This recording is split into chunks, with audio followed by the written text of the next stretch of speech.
Bonjour, je présente cette petite vidéo en réaction à une distinction que vient d'attribuer à ma modeste web TV la très prestigieuse RTBF, puisqu'elle m'a fait l'honneur de me présenter à une heure de grande écoute en tant que présentateur d'une web TV répandant des fake news.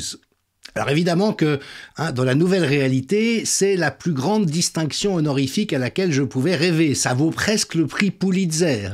Effectivement, dans un monde où avec un PCR faux positif et sans symptômes, vous êtes considéré comme un malade, dans un monde où une injection non immunisante est présentée comme un vaccin, où Ursula von der Leyen reçoit des prix pour la paix alors qu'elle a envoyé se faire massacrer plus de 500 000 jeunes Ukrainiens qui n'auraient demandé qu'à vivre, dans un monde où Bill Gates est un philanthrope désintéressé, où le projet de Klaus Schwab est désirable, nous serons dépossédés de tout mais heureux, cette distinction évidemment est particulièrement honorable parce que cela veut dire que je produis de l'information de qualité et qui les dérange. Si je produisais des fake news, ils m'inviteraient comme expert de plateau.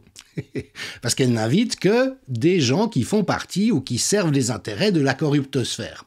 Oh, bien sûr, la RTBF n'est pas seule dans ce cas, c'est généralisé aujourd'hui au sein des régies d'État et des médias privés, comme on l'a vu tout récemment avec Agnès Buzyn, cette pive qui a interdit la libre prescription de l'hydroxychloroquine parce que les Français prenaient trop de médicaments, et qui donc est accueillie dans cet avou pour casser du sucre sur Didier Raoult, qui lui effectivement a eu le tort de soigner des gens. Et donc, comme le souligne Alexis Poulain, Buzyn et Philippe, qui traitent en toute condescendance et mépris Didier Raoult, un professeur reconnu internationalement pour ses recherches et ses compétences, voilà, ces gens sont juste infâmes, ils sont la médiocrité et le mépris, rien d'autre. Oui, mais c'est dans l'air du temps. On a lu dans le journal d'Agnès Buzyn qu'elle avait écrit à Édouard Philippe au mois de janvier « On suspecte le laboratoire P4 de Wuhan de manipuler les virus ». Et quand Luc Montagnier, prix Nobel de médecine, grand humaniste, l'a dit, il s'est fait tomber dessus à bras raccourcis par les médias unanimes, y compris bien sûr la RTBF. Avec cette conclusion d'Alexis Haupt, philosophe que j'aime bien citer, on vit une époque où des gens qui devraient être en prison sont sur des plateaux TV pour se plaindre ou critiquer des scientifiques qui ont fait leur travail. On vit vraiment une époque orwellienne. Alors voilà, il faut savoir que la RTBF est à l'information à peu près ce que la Morora est à la gastronomie. Donc vraiment, on est dans le journalisme le plus bête et méchant qui soit. Avec toutes sortes d'inconduites que j'ai déjà relevées, mais enfin qu'on peut se permettre de rappeler, notamment que Jean-Paul Philippot, l'administrateur général, s'est versé des salaires largement supérieurs à ceux définis dans le décret, il a fait des faux en écriture, il y a tout un ensemble de problèmes qui sont dénoncés sur le site transparencia.be, tant les pratiques sont véreuses à l'intérieur de cette régie. Johan Montet, la journaliste star, a été dénoncée comme étant harcelante par ses collaborateurs. Et enfin, il y a eu une crise de suicide à l'intérieur de la RTBF. Récemment encore, un employé s'est défenestré et la Société des journalistes a témoigné du fait qu'il y avait de la souffrance, du mal-être et de la violence au travail. Voilà le genre d'institution à laquelle nous avons affaire, sachant que de surcroît, la RTBF est une régie de propagande au service du crime organisé. Alors vous allez me dire, pour proférer une affirmation pareille, il faut que j'ai des éléments de preuve particulièrement solides. Eh bien, il n'y en a même pas besoin, ils en font la démonstration eux-mêmes. Parce que la réalité, c'est qu'il y a une corruption généralisée aujourd'hui.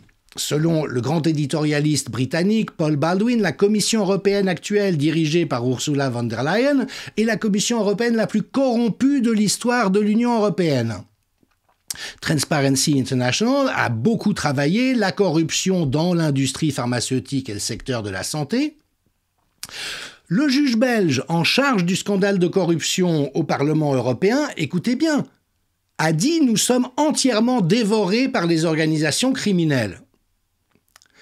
Euractiv, citant un rapport du Parlement européen, la corruption coûte près de 1000 milliards d'euros par an à l'Union européenne. Avez-vous entendu la RTBF régulièrement alerter sur ces réalités? Non. Qu'est-ce qu'elle fait? Elle s'attaque à ceux qui les dénoncent en les traitant de théoriciens du complot. Vous voyez? Donc, par définition, s'ils ne traitent pas ce qu'il y a à traiter et qui est établi, mais qu'ils font diversion en s'attaquant à des fausses cibles, c'est bel et bien qu'ils sont complices de ces réalités. Et ça va loin. Ce qui déclenche leur réaction, et ça prouve qu'ils ont peur, c'est la contestation des soi-disant programmes d'éducation à la sexualité à l'école dès le premier âge, mais qui en fait sont des programmes inspirés d'une pseudo-science pédocriminelle. Alors je vous renvoie bien sûr aux articles de Senta de Poit, journaliste belge, en rappelant qu'il s'inspire ces programmes du docteur Alfred Kinsey, soi-disant père de la révolution sexuelle et de la théorie du genre, mais qui en fait était lui-même un pédocriminel qui a violé des centaines et des centaines d'enfants. On incrimine évidemment Karl Zero, référez-vous à son travail pour savoir de quoi il retourne, et juste... pour illustrer ce que j'avance, devinez à quoi correspondent ces chiffres. C'est le nombre d'enfants abusés par Kinsey par tranche d'âge pour pouvoir mettre sur pied ces théories absolument détestables qui ont inspiré les plannings familiaux et le programme de l'OMS par contre-coup. Donc oui, nous sommes nombreux à lutter contre cette abomination parce que c'en est une. Et que fait la RTBF? Eh bien, elle nous diffame, elle nous caricature, elle essaye une fois de plus de manipuler l'opinion, alors même qu'elle est elle-même au service des réseaux pédocriminels. Toujours selon le même principe, elle fait croire qu'ils n'existent pas. Donc elle parle de la théorie des réseaux pédocriminels. Le problème, c'est que les vrais journalistes qui font vraiment leur travail, eux, savent très bien qu'il y a un énorme problème en Belgique, qui est un des principaux pays touchés par cette réalité, et que les procès qui ont lieu suite à l'affaire Dutroux ou au réseau de Zandvoort ont été des simulacres qui ont laissé dans l'ombre la plupart de ce qu'il y avait à savoir. Et voyez, même Le Monde entraîne un réseau mondial de pédopornographie ayant fait des milliers de victimes jugées en Belgique. C'est une théorie du complot, mesdames et messieurs de la RTBF. Dutroux a affirmé l'existence d'un réseau pédocriminel. Regardez le nombre de livres qui existent. Ce que la Belgique ne devait pas savoir, les pédophiles sont parmi nous, avant, pendant, après l'affaire Dutroux, la pédophilie, problème public. Je vous renvoie aux excellents articles d'une journaliste sur le site Donde Vamos qui montre la réalité de ce problème abominable en Belgique. Et que fait la RTBF? Tout ceci n'existe pas. Donc oui, vous êtes les complices du crime organisé et de la pédocriminalité, et je me permets de vous adresser publiquement mon mépris pour l'œuvre absolument détestable que vous déployez dans votre pseudo-journalisme qui n'en est pas un.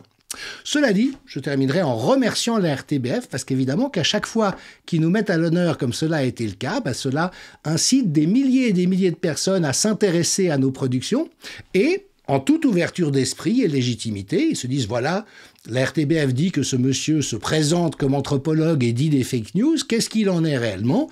Ils viennent voir la réalité des contenus que je présente et notamment la manière dont ils sont toujours rigoureusement sourcés. La même chose avec Karl Zero, ils vont lire Ariane Biran, ils s'intéressent à ce que dit le docteur Laurence Kaiser et c'est ainsi aussi que les gens s'exonèrent, s'émancipent progressivement de l'intoxication massive infligée par ces médias d'État qui, franchement, sont aujourd'hui absolument détestables.